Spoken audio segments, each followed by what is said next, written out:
নমস্কার, সাবনাভিক নিউজ নেটওয়ার্কে আপনাদের স্বাগত। বেলঘড়িয়া শুটআউট কাণ্ডে এখনো কি অন্ধকারে পুলিশ, নাকি এমন কোনো তথ্য পুলিশের হাতে এসেছে যা প্রকাশ করতে দুবার ভাবতে হচ্ছে পুলিশকে? শনিবার বেলা 1:45 নাগাদ বেলঘড়িয়া রথতলা মোড়ে বিটি রোডের শ্যামবাজারগামী লেনে ট্রাফিক সিগন্যালের কাছেই ব্যারাকপুরের বাসিন্দা আগরপাড়ার ব্যবসায়ীকে লক্ষ্য করে 8 রাউন্ড গুলি চালাবার অভিযোগ ওঠে। ব্যবসায়ী অজয় মণ্ডল তার আগরপাড়ার বাইকের শোরুম থেকে একটি দামি গাড়ি করে যাচ্ছিলেন হাওড়া।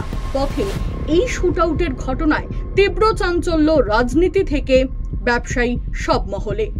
আক্রান্ত অজয় মণ্ডল নিজে দাবি করছেন তাকে বিহারের জেল থেকে ফোন করে তোলা চাইছে কুখ্যাত দুষ্কৃতী সুবোধ সিং। কিন্তু বাজারে চলে এসেছে আরো একটি নাম, একদা টিটাগড়েরই বাসিন্দা সাজাহাদ আলী।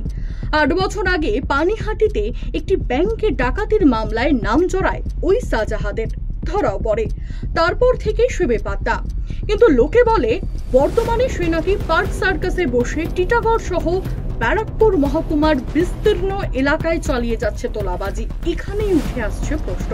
অজয় মণ্ডল অভিযোগ করছেন তার ফোনে হোয়াটসঅ্যাপে ফোন করছে সুবোধ সিং, অন্যদিকে উঠে আসছে সাজাহাদের নাম।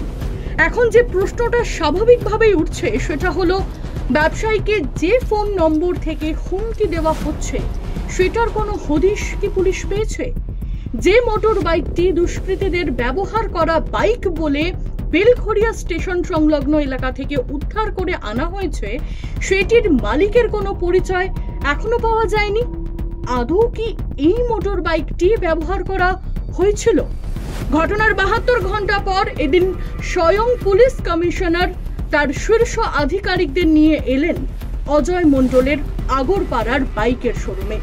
ঘুরে দেখলেন তেঁতুলতলার মোড় পর্যন্ত। দুষ্কৃতীরা কি আগরপাড়ারই কোথাও লুকিয়ে নজর রাখছিল অজয় বাবুর গতিবিধির দিকে? একটা সূত্র জানাচ্ছে সানি, ভিকি ও অন্য একজনকে নাকি আটক করে জিজ্ঞাসাবাদ চালানো হচ্ছে। কিন্তু সেটাও কি আদৌ সত্য? কারণ আজ আমাদের ক্যামেরার মুখোমুখি হয়ে নগরপাল মুখ খুলতে না চাইলেও জানালেন তদন্তে কোনো আপডেট হয়নি। আটকের বিষয়টিও এড়িয়ে গেলেন তিনি। কোনো আপডেট আছে স্যার? না কোনো আপডেট নেই স্যার। কোনো কাউকে জিজ্ঞাসাবাদ বা আটক করা হয়েছে? না আটক করা কাউকে করা নেই, প্লিজ।